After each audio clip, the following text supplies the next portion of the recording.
Baltasar Gracian said, "Great ability develops and reveals itself, increasingly with every new assignment." Henry Ford said, "Failure is simply the opportunity to begin again, this time with more intelligence." Hello, I am Juan Navarro. This is Advanced Quality Programs, and I invite you to explore the quality philosophies to apply them to our lives.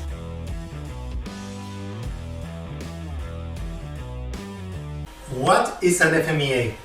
An FMEA, or Failure Mode and Effect Analysis, is the methodology used to identify potential problems and their possible effects on a system in order to focus the resources needed to create preventive and corrective action plans.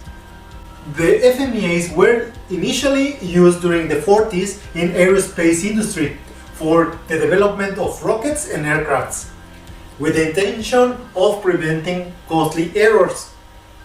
Later, during the 50s, 60s, an increased use of FMEAs was experienced when the technology to send the man to the moon was under development. During this decade, Ford Motor Company also was under pressure because of high cost of liability lawsuits resulting from quality problems. These quality problems were found in a large amount of vehicles, motivating the use of FMEAs in the automotive industry. 3 decades later, in 1993, the three big companies of Detroit, Chrysler, Ford, and GM created a document for potential failure mode and effect analysis, which covered the current types of FMEAs that are used in the automotive industry. But first, which are the benefits of using an FMEA? One is identify faults or defects before they occur.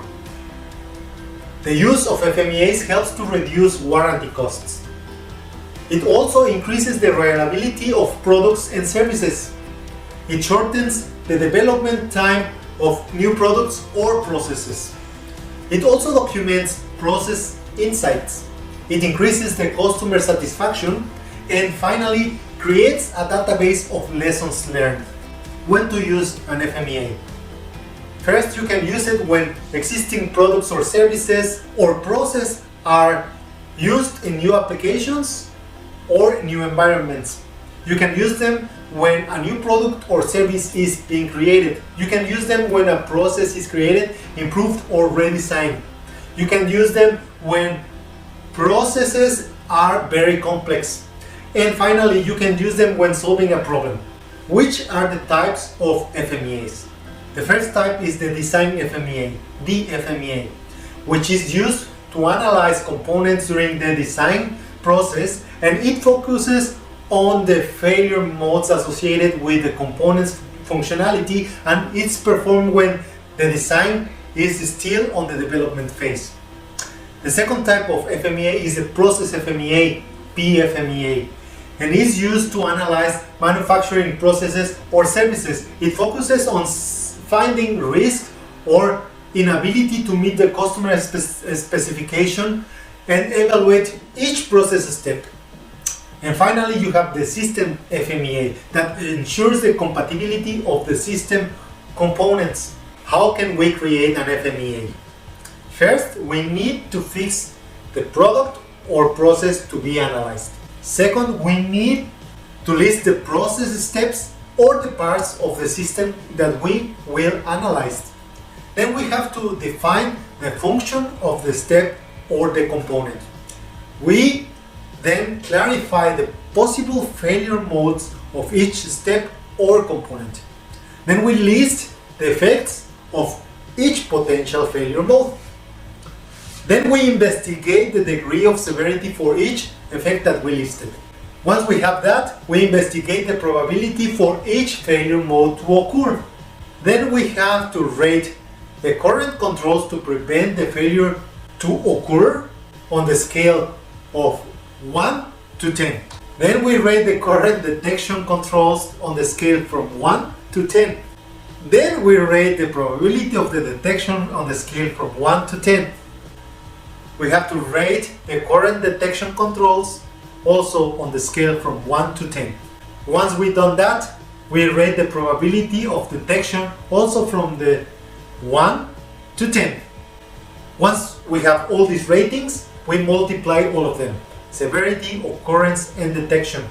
We have to calculate the risk priority number, PRN. Based on the results we calculated, we define priorities for each failure mode from the highest to the lowest according to the following table.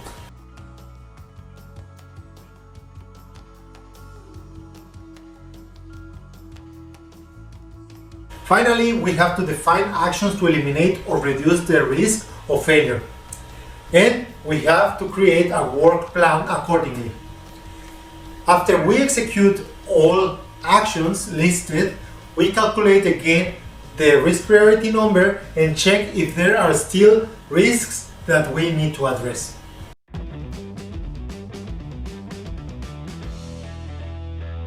That was all for this week.